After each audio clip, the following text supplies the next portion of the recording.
صبح شما بخیر.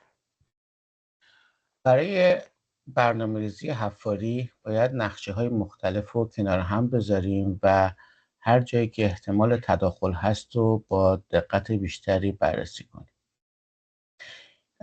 از روی نقشه معماری پارکینگ ارتفاعات رو پیدا می‌کنید. TOS Top of Slab ورودی رمپ ما هست 79.97 متر با شیب 2% رمپمون میره پایین و به این ارتفاع 79.50 متر میرسه. در نتیجه ما هر جایی که بخوایم میتونیم ارتفاعش رو در اون نقطه داشته باشیم. نقشه بعدی که نگاه میکنیم نقشه مکانیکال هستش. همون ساختمون قبلی رمپ میاد پایین و میبینیم که یک اویل اینترسپتور داریم اینجا و یه منهول که هر دو اینا میتونه عمقش فوتینگ ها ممکنه تداخلی داشته باشه. اولین یه راحت ترین کاری که میشه کرد اینه که این منحوله رو ببریم مثلا اینجا که فاصله بین دوتا فوتینگ یه ذره بیشتره و راحت تر میتونیم اینجا جاش بدیم. یعنی چی کار بکنیم؟ یعنی اینو حذفش کنیم و منحول رو اینجا قرارش بدیم و مسیر لوله‌ش رو هم یه تغییرات توش بدیم.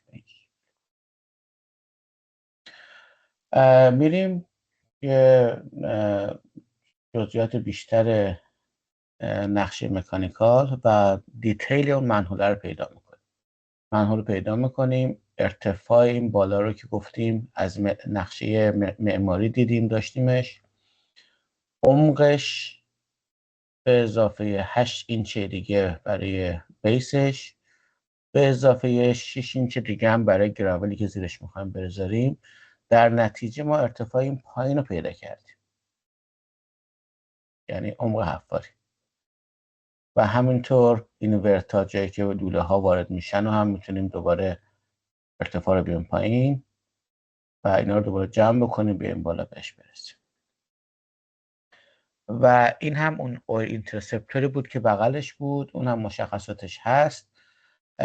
عمق دقیقش رو از توی شاپ دراگینگی که پیمانکار به ما میده پیدا میکنیم.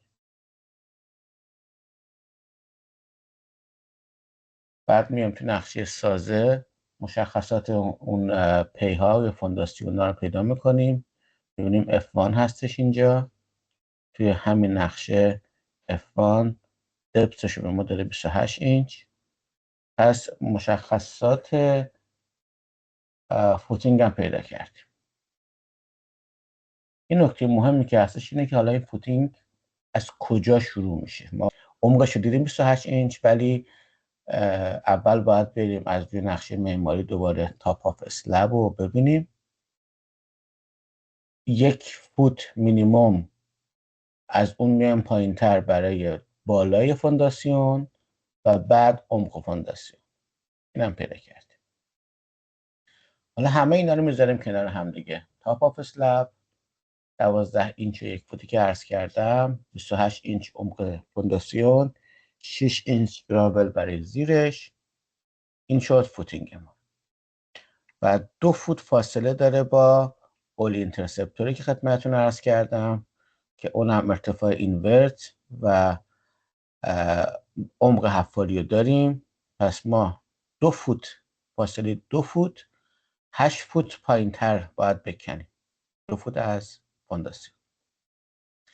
منحولمون هم به همین شکل. منحولمون رو 6 اینچ گراول، 8 اینچ بیسش، ارتفاع اینورت و نهایتاً 10 فوت و 6 اینچ در فاصله 7 فوتی باید کنده بشه. قضیه رو باید یه جوری حلش کنیم. این راه حل اینه که ما این منحولمون هست، این اول اینترسپتور و اینم فوتینگ هایی که بود میتونیم بکنیم تا جایی که لازم بوده. بعد تا یه ارتفاعی با بتون لین میکس یا همون فکر میکنم مگر بهش میگفتیم پر کنیم. اون موقع شیب کمتری توی حفاری داریم و حتما هم پیشنهاد میکنم که از تمهیداتی مثل کیج استفاده بکنین در واقع یک مثل منحول موقتی فلزی بزرگ هست که شما حفاری که کردین اینو میذارین داخل، منحولتون رو میذارین توش و بعد بکفیل میکنین. به این ترتیب حفاری شما کمتر خواهد بود، خرابکاریش کمتر خواهد بود و بکفیل کمتری هم خواهید داشت.